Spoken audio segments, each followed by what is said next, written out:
देखिए कोई बात नहीं बेटा, मैं सॉल्व कर देता हूँ इनको, आप थोड़ा सा आज लेट हो गए। जो लाइन ऑब्ट्यूज़ एंगल बनाती है उसकी इक्वेशन क्या होती है, -mx, क्योंकि एंगल क्या हो गया ऑब्ट्यूज़, तो tan थीटा जो है उसकी वैल्यू कैसे आएगी, नेगेटिव आएगी, तो उसको -mx। अब c पॉजिटिव है तो +c लिखते हैं, नीचे होता है तो उसको क्या लिखते हैं, -c। अब इन सभी के हमें स्लोप निकालने थे, तो ज़रा कंपैरिजन करिए। ये लाइन क्या है, y = mx + c, तो इस लाइन के अंदर m कितना हुआ 2, c कितना हुआ 3। अगर कोई थीटा पूछे तो m का मतलब क्या होता है, tan थीटा, दैट इज़ 2, तो थीटा कितना होगा इसके लिए, जो x के साथ एंगल बनेगा, दैट इज़ tan इनवर्स 2। कोई परेशानी इसमें, गुड। ये तो दूसरी लाइन आप देख रहे हैं, इसका आंसर देखिए, y = -mx + c, तो यहाँ से आप देख सकते हैं कि m कितना -4, तो थीटा कितना हुआ tan इनवर्स -4, क्योंकि m क्या होता है tan थीटा इज़ -4, तो थीटा tan इनवर्स -4, और c कितना है इसके लिए, इंटरसेक्शन, जो कि पॉजिटिव है 5। कोई परेशानी, ये है y = -mx + c। अब इसमें देखिए ये तो c हो गया, -mx यानी कोफिशिएंट क्या हुआ इसका -1, तो tan थीटा क्या है इसके लिए -1, थीटा कितना 135 डिग्री, 135 डिग्री पर tan थीटा कितना होता है, -1 होता है, ठीक है।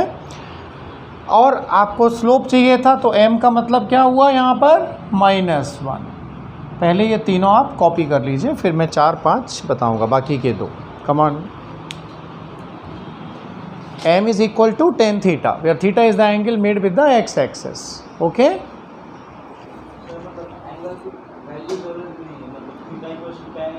हाँ, अगर आपको आती है, अब मान लीजिए tan 1 आ रहा है तो थीटा 45 है, नहीं तो tan इनवर्स 1 लिख दीजिए, ओके। नॉन वैल्यूज़ आती है तो एंगल लिखिए आप, tan 135 -1 होता है, 90 + 45 करके देख लीजिए आप, 90 × 1, तो वो कॉट में चेंज हो जाएगा, cot 45 1 आ जाएगा। आपको मैं बता चुका हूँ ना हायर एंगल निकालना, तो tan 135 निकाल लीजिए, वो -1 आता है। प्रैक्टिस से ये फिर हमें याद हो जाती हैं सारी values.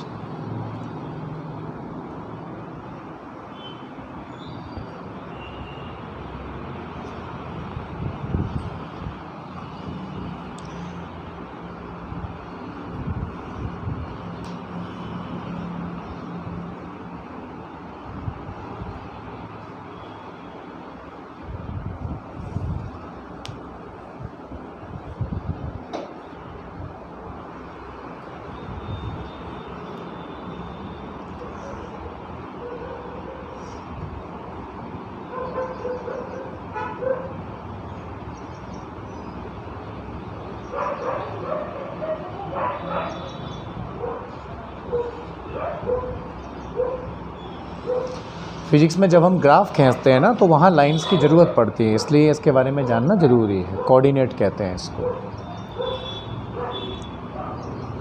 Velocity time graph, force time graph, तो वहाँ इनको सीखना पड़ता है।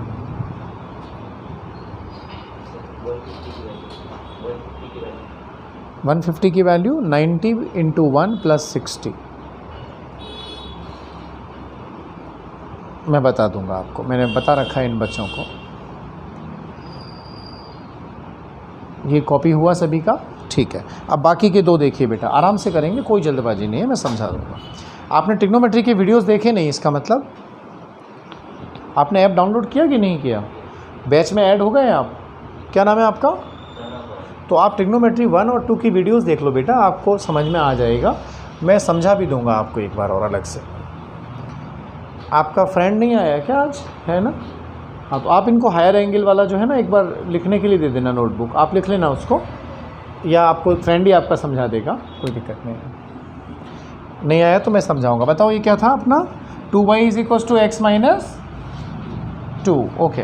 तो पहले बच्चों इसको हम स्टैंडर्ड फॉर्म में लाते हैं, कहीं y के साथ कोफिशिएंट हो तो उसको केवल y बनाइए, राइट। तो हम क्या लिखेंगे इसको, y = x/2 - 1। ये कौन सी लाइन हो गई, mx - c, m कितना है 1/2, देखिए ऐसे लिख सकता हूँ ना इसको, तो m कितना आया 1/2, यानी कि tan थीटा 1/2। तो कितना एंगल बनाएगी लाइन एक्स एक्सिस के साथ? tan inverse 1/2। और इसका इंटरसेक्शन कितना आएगा?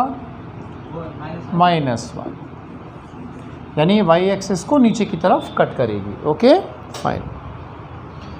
आखिरी जो है हमारा पांचवा वाला, देखिए ये कौन सी लाइन है अपनी? Pi equals to -mx - c। Comparison करिए ज़रा, तो m कितना आया? √3, यानी tan थीटा कितना है बच्चों? √3। तो थीटा कितना मिला? 60 डिग्रीज। ओके, अरे tan की वैल्यू √3 कब होती है? 60 डिग्रीज पर होती है। ये स्लोप हो गया। और इंटरसेक्शन कितना आया? 5। हाँ बोलिए, कौन सा इक्वेशन? -mx - c है ना। -√3 का मतलब क्या है? x का कोफिशिएंट क्या है यहाँ पर? -mn। तो -m से जब कंपैरिजन करोगे क्या मिलेगा? -m = -√3। फिनिश। m क्या होगा? √3 होगा। ठीक है, वो माइनस का साइन ये दिखाता है we have to compare it with the -mx - c। ठीक है, x का जो कोफिशिएंट होता है वो m होता है बेसिकली।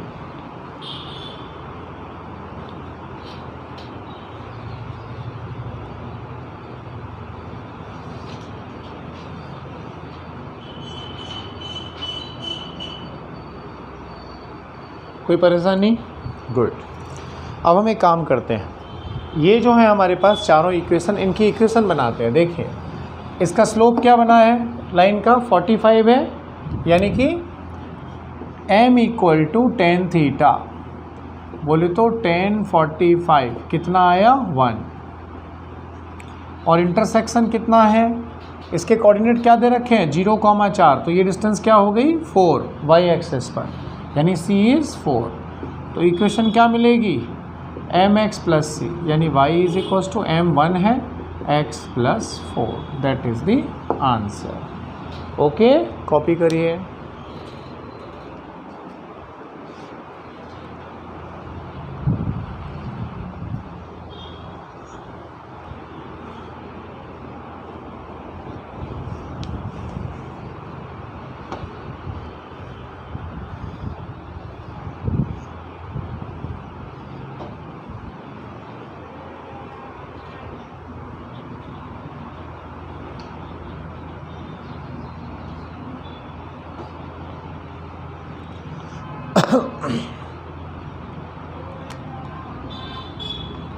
ये B है, ये C है। अब हम ज़रा देखते हैं सेकेंड लाइन जो है हमारे पास, इसकी इक्वेशन क्या होगी। बेटा इसका स्लोप क्या है? m, दैट इज़ tan 60, क्योंकि एंगल कितना बन रहा है? 60x के साथ में। तो स्लोप आ गया इसका √3। और c कितना है? नीचे की तरफ -3। तो इक्वेशन क्या होगी इसकी? Being the general equation is mx + c। m कितना है? √3x। और c कितना दिखाई पड़ रहा है हमें? -3। तो ये हो गई इस लाइन की इक्वेशन। ओके फाइन, कॉपी करिए सेकंड वाला, फिर थर्ड और फोर्थ लेंगे आराम से। मंडे से हम डिफरेंशिएशन शुरू करेंगे बेटा, क्लास मिस मत करिएगा। सबसे मेजर पार्ट है डिफरेंशिएशन एंड इंटीग्रेशन। ओके, आपको मंडे को इसकी डीपीपी दे देंगे, कोऑर्डिनेट और अलजेब्रा की, उसको अपन डिस्कस करेंगे। ठीक है, इसमें कुछ नहीं है, धीरे धीरे अपने 3 लड़कियां हैं वो आ नहीं रही हैं, 2 तो गांव गई हुई हैं। ये बैच अपना बढ़ता जाएगा। इसको 15 बच्चों पे अपन क्लोज़ कर देंगे। 15 का एक शाम का शुरू करेंगे, खुलने के बाद दोनों को क्लब कर देंगे, काम ख़त्म। ठीक है, इस महीने हम 30 तारीख तक पूरा बेसिक मैथ और वेक्टर्स कवर करेंगे।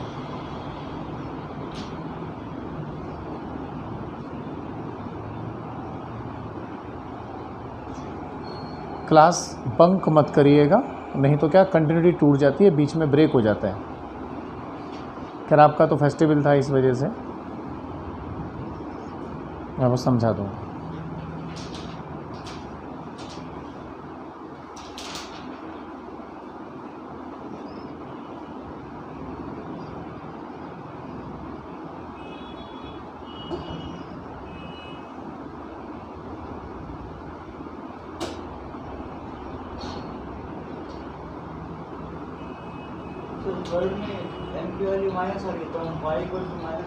हाँ माइनस लिखोगे बिल्कुल, जो m की वैल्यू आ रही है वही लिखना पड़ेगा आपको। mx होता है ना, तो m नेगेटिव आ रहा है, नेगेटिव लिखो। दिख भी रहा है ना अपने को नेगेटिव है। देखो बेटा ये सी वाला क्वेश्चन देखो, पहली चीज़ यहाँ थीटा कितना बन रहा है 120। Answer of C part, m is equal to being tan theta and here the theta you can observe 120। बेटे तुम भी सीख लेना, अभी आपका फ्रेंड आपको नोट दिखा देगा, नोट्स बेटा एक बार भैया को दे देना, आप उसे समझ भी लेना, मैं एक बार समझा दे रहा हूँ। tan 120 क्या होता है, कैसे निकालते हैं हम हायर वैल्यूज़ को, उसका एक पैटर्न है बेटा, है ना। हम इसको लिखते हैं tan 90 इंटू 1 प्लस 30, यानी 90 का डिवाइड करते हैं जो भी ज़्यादा होता है, 90 से ज़्यादा वाले निकालने के लिए। ये ऑड नंबर अगर होता है तो tan बदल जाता है किस में, कॉट में। इसका एक प्रोसेस है, 3 स्टेप है, मैंने लिखाई हुई है, आप देखना उसको। और ये 30 उठा के यहाँ रख दीजिए, तो cot 30 क्या हो जाएगा, √3। फिर हम इसका साइन चेक करते हैं। एक्चुअल में एंगल्स जो है वो 360 में दिखाए जाते हैं, 90 के 4 क्वार्टर होते हैं। इसका फॉर्मूला होता है ऑल सिल्वर टी कप्स। यहाँ साइन और कोसाइन, यहाँ tan और cot, और यहाँ cos और sec, ये यहाँ पे सारे रेशो पॉजिटिव होते हैं, यहाँ पे साइन और कोसाइन पॉजिटिव होते हैं, बाकी सभी नेगेटिव होते हैं। थर्ड क्वाड्रेंट में tan और cot पॉजिटिव होते हैं और बाकी सब नेगेटिव होते हैं। फोर्थ में cos और उसका रेसिप्रोकल sec, ये पॉजिटिव होते हैं, बाकी सभी नेगेटिव होते हैं। हमें क्या चेक करना है, tan कहाँ पर चेक करना है, 120 पर।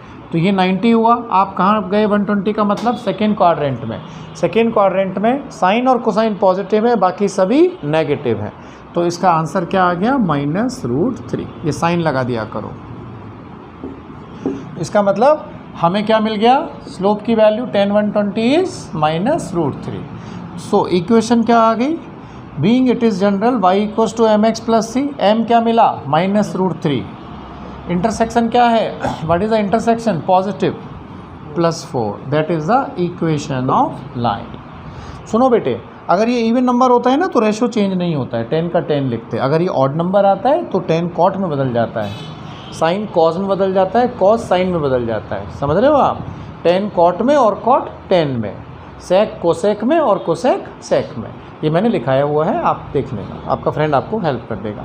वीडियो में भी एक्सप्लेन किया हुआ है, उसमें देख सकते हैं आप लाइव क्लासेस में, फर्स्ट क्लास और सेकेंड क्लास दोनों देख लेना। कॉपी करिए।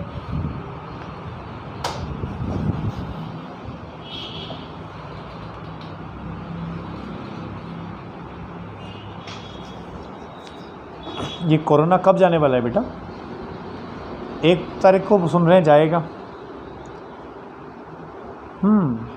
स्पुतनिक वैक्सीन अगर आ गई ना आपने, तो वो वैक्सीन अच्छी है, 1 डोज है उसका केवल, और 93% उसका रिकवरी रेट है।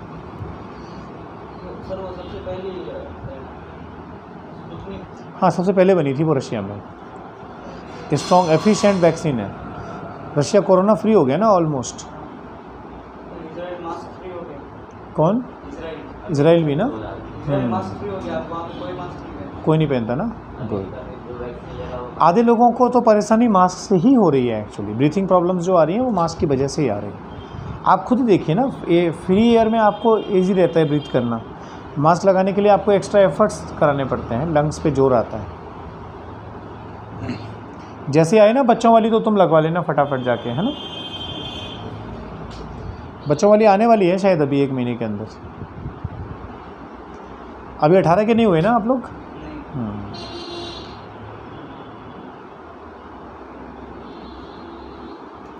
कुछ तो है, कुछ इन लोगों ने ज़्यादा बड़ा चढ़ा के हुआ बना रखा है बस, और कुछ।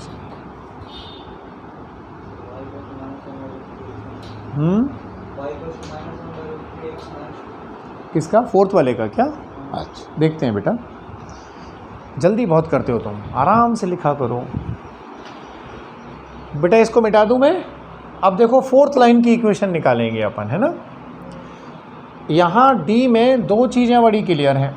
एक तो ऑब्ट्यूज एंगल बना रही है लाइन 150, और इंटरसेक्शन क्या है, -2 है। तो देखिए सबसे पहले लिखिए m निकालिए। m क्या होता है, tan थीटा, tan 150 डिग्रीज। अब सुनना बेटा, आपने नया ज्वाइन किया है, आप समझिए। 150 को मैं कैसे लिख सकता हूँ, tan of 90 into 1 plus 60, odd number, tan बदल गया cot में, एंगल उठा के गिफ्ट करिए, जैसा मैं समझा चुका हूँ, √3। परंतु अभी ये कंप्लीट नहीं है, हम इसका साइन चेक करेंगे। cot 60, यस फाइन, ओके, तुम्हारे में जीता। बस ये क्या मिला हमें, इसका साइन लगाएंगे तो 60 बोले तो हम कौन से क्वाड्रेंट में आ गए, 10 को 150 पे चेक कर रहे हैं हम, तो ये 90 था, यहाँ सेकंड में खड़े हैं हम, साइन और कोसाइन के घर में खड़े हैं, 10 यहाँ कैसा होगा, नेगेटिव, तो ये वैल्यू आएगी हमारे पास -1/√3। बोले तो सीधा स्लोप कह दीजिए -1/√3। सो इक्वेशन क्या हो गई, यस, m आ गया अपने पास प्लस, इंटरसेक्शन नेगेटिव है बेटा, -2, दैट्स द आंसर। ये इस लाइन की इक्वेशन हो गई। ओके, कॉपी करिए।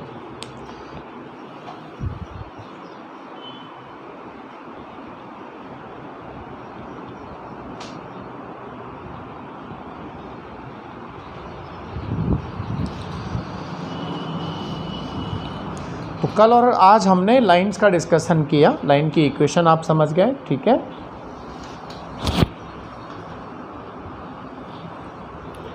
अब हम सर्कल और पैराबोला समझेंगे, तो पहले सर्कल की बात कर लेते हैं। नाम बहुत सुना है क्या, अच्छा, अब पहचान भी लोगे उसको, रेगुलर आया करो बेटे आप। हेडिंग डालेंगे,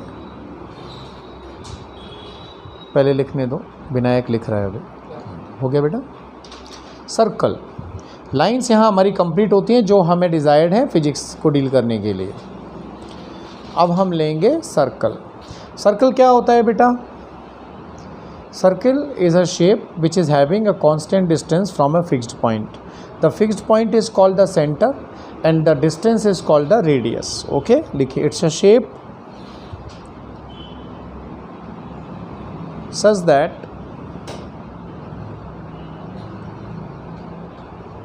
its each point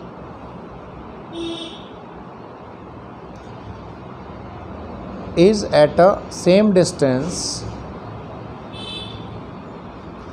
its each point is at a same distance from a fixed point, from a fixed point. This point is called center. This point is called center of the circle.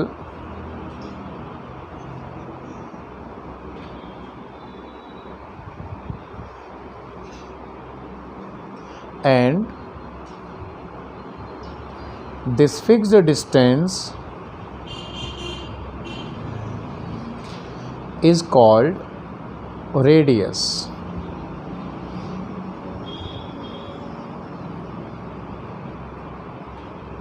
Okay fine,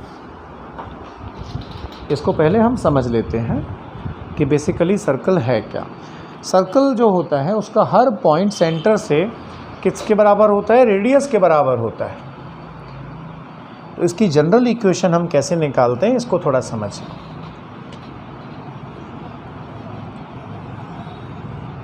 ये मान लीजिए हमने एक circle लिया, इसका centre कहाँ पे है, ओरिजिन पर।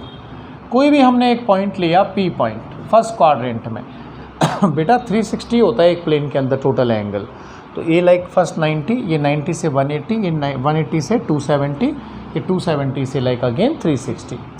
इसके कोऑर्डिनेट्स हमने मान लिए x, y। इसका अर्थ क्या हुआ, ये डिस्टेंस x है, अगर मान लो ये A पॉइंट पे कट करता है, परपेंडिकुलर डाला, ये x, तो ये कोऑर्डिनेट कितना, y। ये है इसकी रेडियस, रेडियस को हम जनरली कहते हैं a। ओके, तो आप एक चीज़ देखिए कि a जो है वो किसके बराबर होगा, x² + y² = a²। इसको हम कहते हैं equation of a circle.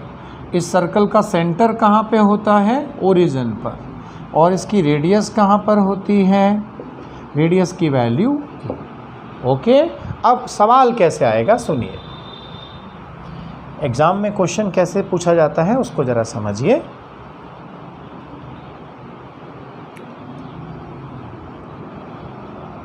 like if equation of a circle is x square plus y square is 16, जहाँ पे x y all are in centimeter.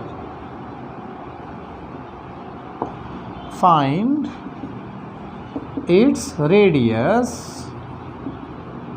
and center. तो आप सीधा सीधा कंपैरिजन कर सकते हैं. सेंटर कहाँ पे हुआ? ओरिजिन पर. तो सेंटर इज एट 0,0 और रेडियस आप इक्वेशन से ज़रा कंपेयर करिए इसको. ए स्क्वायर कितना दे रखा है हमको? 16 दे रखा है. तो यानी a square is being 16, a is 4. Centimetre में नाप रहे हैं सभी को, तो रेडियस भी सेंटीमीटर में. शेप बनानी है सर्कल की तो ऐसा बना लीजिए. रेडियस हो गई इसकी 4 और यहाँ पे हो गया इसका centre. I think it's clear to you. Okay, so this is the circle which has the centre at origin and its radius is 4. आप इसका मतलब समझिए टेक्निकली कि इसका हर पॉइंट जो है, चाहे आप यहाँ पे लें, चाहे कोई पॉइंट यहाँ लें, ये हर पॉइंट सेंटर से क्या होगा? सेम डिस्टेंस पर होगा, जिसको आप क्या बोलते हैं? रेडियस. और ये फिक्स पॉइंट क्या कहा जाएगा? इसका सेंटर. कॉपी करिए.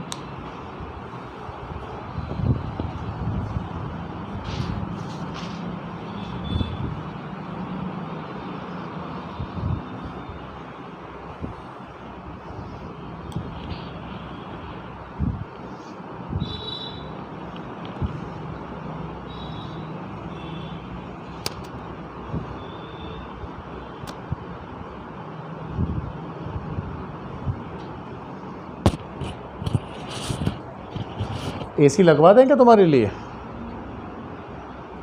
बोलो बच्चों. पर आजकल एसी का मना कर रही है गवर्नमेंट.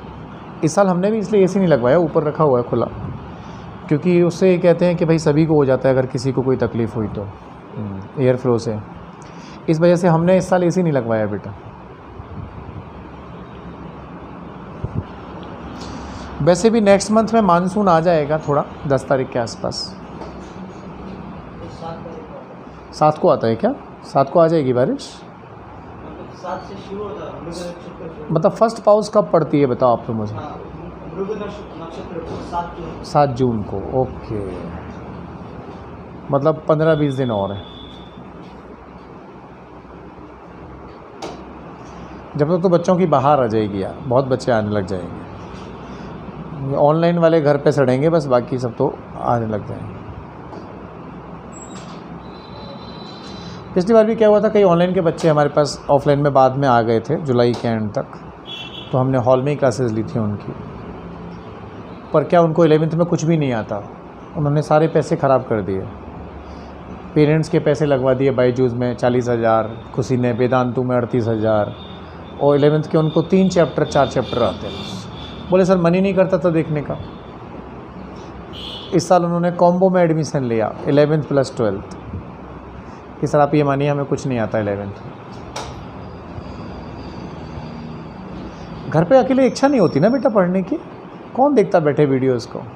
फिक्स टाइम होता है तो गए सर के पास, पढ़े, आ गए, ठीक है, जो क्वेश्चन है वो कर लिए.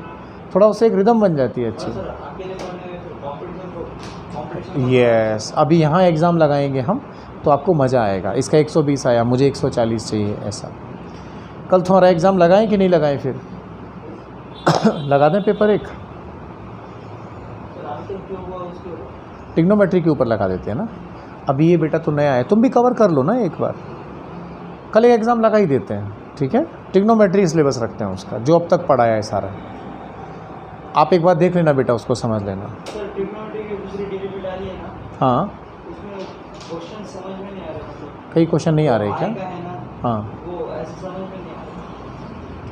ये एक काम करते हैं, उसको डिस्कस कर लेते हैं पहले, तब पेपर लेंगे. जब तक ये बेटा भी आराम से पढ़ लेगा, समझ लेगा, है ना. थोड़ा रुक जाओ. ज़रूरी नहीं है कि संडे को लिया जाए पेपर, हम बुधवार को भी ले सकते हैं. ऐसा किसी किताब में तो नहीं लिखा कि भाई संडे को लेना है. तो आराम से पढ़ के समझ के कर लें. वो तीनों बच्चियाँ हैं जो वो भी एक दिन से नहीं आ रही हैं. फ़ोन किया उनको तो गाँव गई हुई है एक बच्ची, तो बोली सर हम तो गाँव हैं, अभी आ जाएंगे 1 आध दिन में. ऐसा है. थोड़ा बच्चे अभी कैजुअल ले रहे हैं ना इन चीज़ों को, और धीरे धीरे सेंसिटिव लेवल बढ़ जाएगा. 2 कैटेगरी के बच्चे होते हैं बेटा. इस समय मामा के गांव जाते हैं वो अक्सर मई में, वही फील आ रहा है उनको कि मामा के गांव जाते हैं। तो अपन वेडनेसडे को रखेंगे पेपर, आपको भी मैं पढ़ा दूंगा। ट्रिग्नोमेट्री आप कॉपी कर लीजिए, जीरोक्स कर लीजिए, मैं आपको थोड़ा रोक के समझा दूंगा पूरा, फिर आप एग्ज़ाम लिखिए तब आपको मज़ा आएगा। ठीक है भाई बच्चों, ये हो गया हमारा सर्कल, इसमें कोई परेशानी है? अब सुनिए, ये जो एक्स वाई की रिलेशन होती है, इनका सबसे बड़ा एडवांटेज क्या होता है कि अगर हमें कहीं पे वाई मालूम है तो हमें एक्स मिल जाएगा, और कहीं पे एक्स मालूम है तो वाई मिल जाएगा। जैसे मान लीजिए कोई हमसे पूछे इसी क्वेश्चन में, यहाँ पे मैं केस 2 ले रहा हूँ, if suppose x is equal to 2 on this circle then what is the y coordinate there. तो बेसिकली कोई भी शेप क्या होती है, कोऑर्डिनेट्स को रिलेट करती है। अगर हम इस इक्वेशन में x को 2 लगाएं, मान लीजिए ये सर्कल पे हमने यहाँ पे 2 लिया, x इक्वल टू 2, तो ये y कितना होगा ये निकालना था हमको।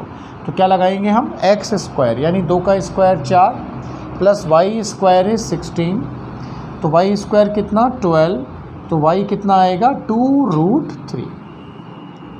Understand? So the advantage of line circle is this, if you know the one coordinate you can get the another coordinate, कि जब x 2 था तो y इतना था। ठीक है, अगर हमसे पूछे कि जब x 4 था तो y कितना होगा, तो देखिए 4 का स्क्वायर 16, 16 माइनस 16 0, तो जब यहाँ 4 होगा तो y 0 हो जाएगा। कोई कहे कि जब y 4 है, व्हेन y इज़ 4, 16 माइनस 16, तो वहाँ y कोऑर्डिनेट पर यानी y एक्सिस पर x क्या होगा 0। So this all relate x and y mutually. Yes बोलिए। सर मतलब दोनों रेडियस आ गए ना। कौन सा रेडियस? अच्छा, x की वैल्यू 4। अरे ये रेडियस है और ये रेडियस है, बीच में थोड़ी रेडियस है कहीं पे। सर ये भी रेडियस और ये भी, every point on the circle connecting to the centre is called radius. If it is measured from the center, if it is measured from the center, what is your confusion here? Tell me. Sir centre से हमने वहाँ, ये देखो, ये circle है, मैं ये कह रहा हूँ कि जब x इक्वल टू 4 है then y equal to 0 and this is radius. Here I am saying when y is equal to 4 then x equal to 0 which is again a radius, but here when x equal to 2 y is 2√3, it is not a radius। That not वही नहीं, वो नहीं ये कौन सा वाला? जो आपकी स्टार्टिंग में बताया वो वही बोल रहे ये हैं। वो नहीं, बीच का है ये हाँ, हाइपोटेन्यूज तो हमेशा रेडियस होगा, पर हम हाइपोटेन्यूज निकाल कहाँ रहे हैं? हम तो x जब 2 है तो y कितना है ये निकाल रहे हैं ना। Okay, we are not calculating hypotenuse. x जब 2 था तो y कितना है, इस पॉइंट की बात कर रहे हैं हम। x is 2 then y coordinate is 2√3। Okay, समझ में आया? Very good. अब लिखिए नेक्स्ट शेप पैराबोला। पैराबोला तीसरी जो शेप है और उसकी equation, if the x and y coordinates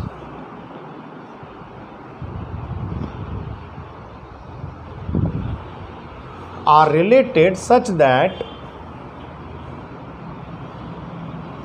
one coordinate is of first order,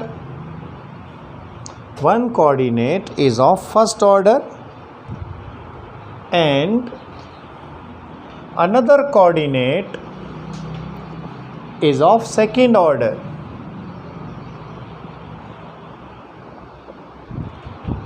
then the shape is called parabola.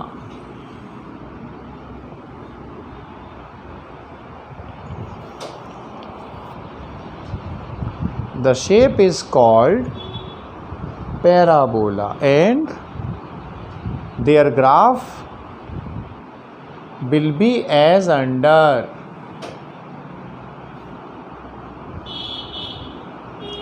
Their graph will be as under.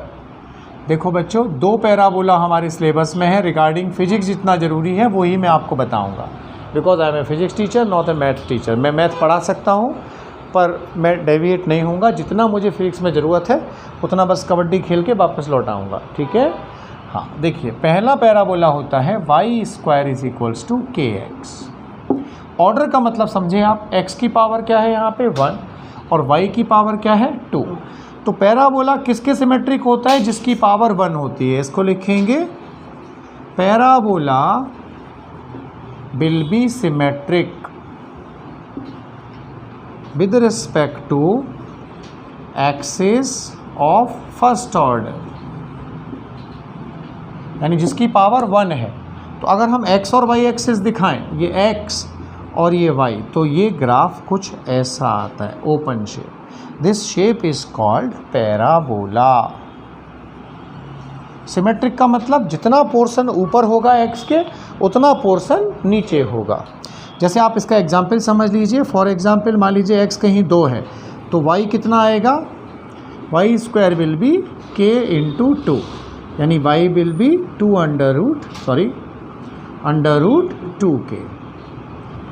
आई बात समझ में? ये इसका मीनिंग हुआ। दूसरा पैराबोला कौन सा है जो हम लर्न करते हैं? That is X square is equal to के वाई। आपको पता है ये ओरिजिन से पास होगा। क्यों होगा बेटा? जहाँ पे x 0 होगा तो y भी क्या मिलेगा हमें? 0। ये यहाँ पे फर्स्ट ऑर्डर किस एक्सिस का है? y का, तो ये y के सिमेट्रिक होता है ऐसे। This is the equation of parabola x square equals to के y. This axis is y and this axis is x। Okay, copy करिए। ये 2 तरह के पैराबोला हमें पढ़ने पड़ते हैं। यस, उसके सिमेट्रिक, उसके लेफ़्ट राइट या उसके अप डाउन होगा, यानी जिसकी पावर 1 है।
ये हम ग्रेविटी में पढ़ते हैं फिजिक्स में। एक बॉडी को छोड़ा तो h हाइट के बाद स्पीड क्या होती है? b square equals to 2gh।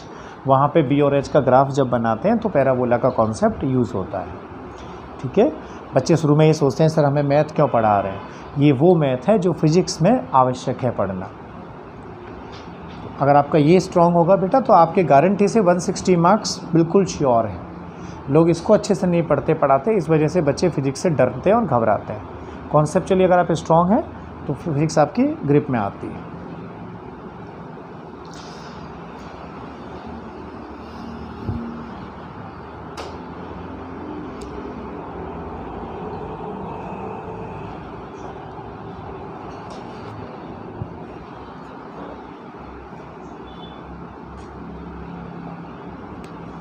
Okay, right. अब एक क्वेश्चन लिखिए।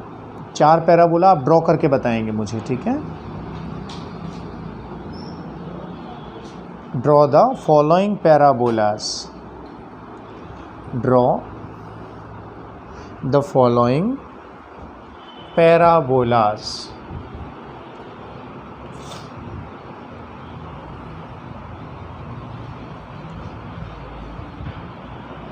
पहला पैराबोला आप ये ड्रॉ करिए। y square is equals to 9x and what is the y if x is equal to 9, ये भी निकालना है। दूसरा x square is 4x, y। Find x when y is equal to 9। तीसरा वाई स्क्वायर, ये एक काम करिए, वी square is equals to 4h। V and H ये ड्रॉ करिए। वी को आपको लेना है वाई एक्सिस पर और एच को लेना है एक्स एक्सिस पर। तो ग्राफ कैसा आएगा?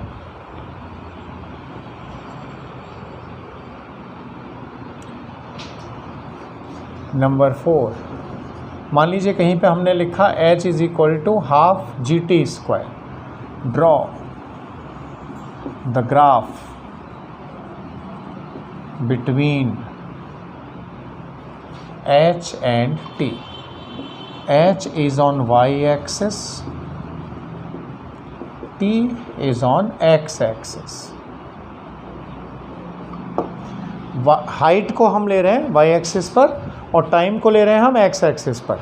तो इस इक्वेशन का ग्राफ कैसा होगा h और t के बीच में, वो ज़रा हमें ड्रॉ करना है। कमॉन कॉपी करो बेटा चारों को।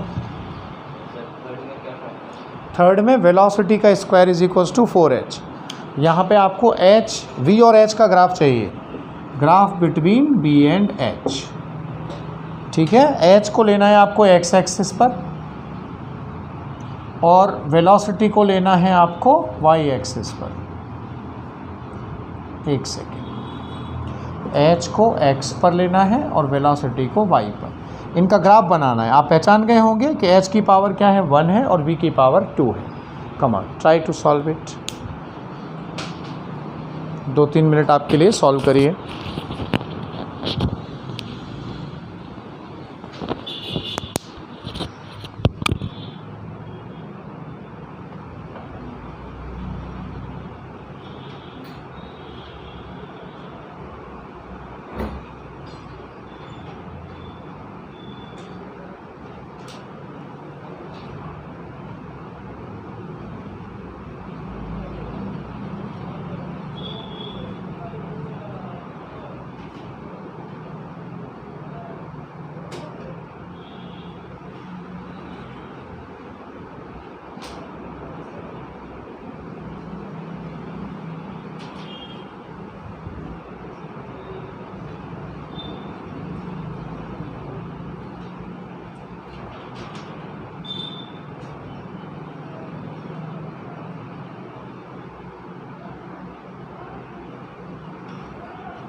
बिल्कुल लिख सकते हो।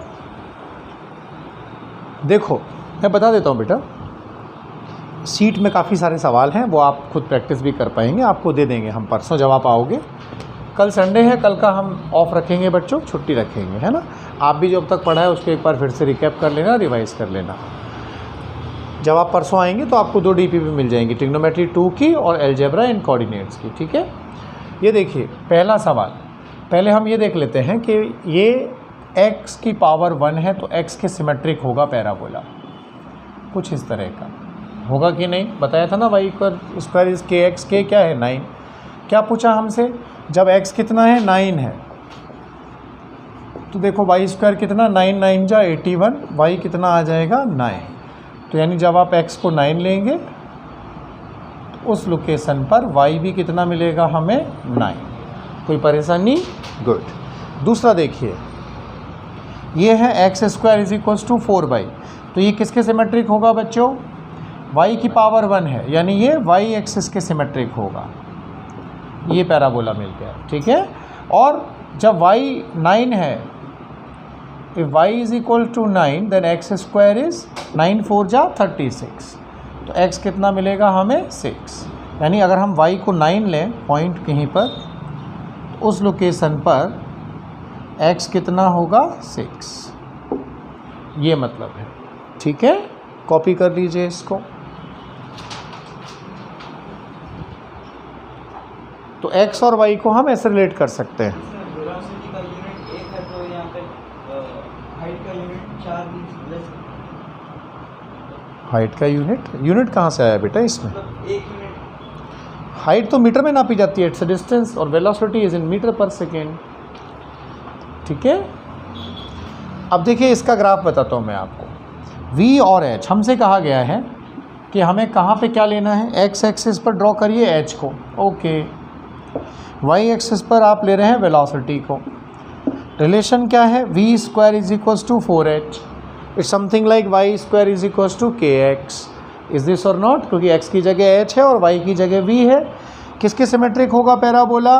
हाइट वाली एक्सिस के, जहाँ हम h को प्लॉट कर रहे हैं। तो हाइट वाली एक्सिस कौन सी है हमारे लिए? ये वाली। So this is the parabola. b square is 4h, that's the answer. Copy this, come on. यानी जिस वेरिएबल की पावर 1 होती है बेटा, उसके रिस्पेक्ट में पैराबोला सिमेट्रिक होता है, ठीक है। तो हमने x पर h को ड्रॉ किया और y पर v को ड्रॉ किया और इसको सिमेट्रिक बना दिया। सिमेट्रिक का मतलब जितना उसके ऊपर पोर्शन है उतना ही पोर्शन उसके नीचे है, ठीक है। अच्छा, अब हम लेंगे चौथा वाला, 4th। ये हम काइनेमेटिक्स में पढ़ते हैं। जब हम किसी बॉडी को ड्रॉप करते हैं किसी हाइट से, तो वो t टाइम में कितना नीचे आती है, उसको कहते हैं h equal to half GT²। Newton equation में इस्तेमाल करेंगे। अब इसको हम ड्रॉ करेंगे। x एक्सिस पर क्या लेना है हमें? टाइम। y एक्सिस पर क्या लेना है हमें? h, और ड्राइंग बनानी है, मतलब ग्राफ बनाना है। तो ये देखिए किसके रिस्पेक्ट में सिमेट्रिक होगा, किसकी पावर 1 है? ये g/2 का मतलब तो क्या होगा बेटा? g की वैल्यू 10 होती है, राइट। 10/2 इज़ 5। ये ग्राफ बन गया। अगर आप देखना चाहें इसको हम ऐसे भी लिख सकते हैं, t² इज़ h/5। लिख सकते हैं कि नहीं? तो वेरिएबल 1 का कौन सा है पावर, जिसका ऑर्डर 1 है? h का। यानी ये किसके सिमेट्रिक होगा? h के सिमेट्रिक। तो ग्राफ ऐसा आएगा। अगर मान लो वो उल्टा कहता कि इधर टाइम लो और इधर h लो, तो भी किसके सिमेट्रिक होता? h के। तो देख लो कौन सी एक्सिस पर h है, उसके सिमेट्रिक। अगर इधर उल्टा दे रखा हो तो ऐसा। ये भी सही है और ये भी सही है। इक्वेशन क्या है? t² is h/5। सीखने वाली चीज़ क्या है? पैराबोला उस एक्सिस के सिमेट्रिक होता है जिसका ऑर्डर 1 होता है, ओके। ठीक है बच्चों, आज इतना ही पढ़ेंगे। इसको देखिए, समझिए, जो डाउट है वो मुझसे पूछिए। Thank you very much.